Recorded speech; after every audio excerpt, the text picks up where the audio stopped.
3 things that Roundtree did really well against Alex Pereira.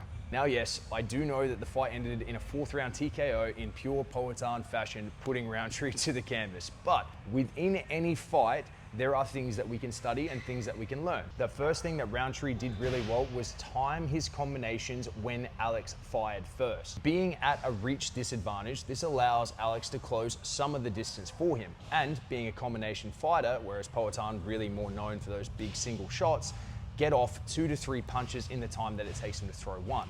This worked really well.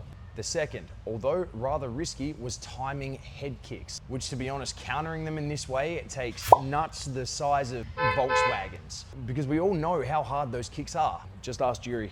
But when you do miss a head kick, there is a recovery time to get back to your position and back to your fighting base, which is something that Roundtree took advantage of. While Powhatan was resetting, he would fire looping hooks immediately after catching him off guard. This happened twice, and I believe was some of his best strikes within the fight. Now, arguably the best thing that Roundtree did, and if you had a potential fight with Alex Pereira coming up, this is something you got to pay attention to.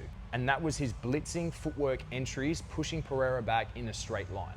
Once again, being the shorter fighter with less reach, he knew that he had to close distance fast. So he would initiate combinations with an opposite step pattern, i.e. starting your combination stepping with the front foot while throwing with the rear hand.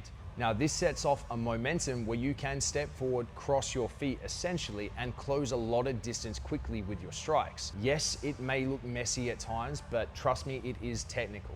Now, what really caught my eye is the way that Alex defends this type of movement, traveling back in a straight line with a long guard. You can see at this point here, he does get to a position where his head extends over his rear foot, really compromising his base, which for anyone with a strong wrestling background is looking at that exact moment and going, that right there is the moment to take a shot.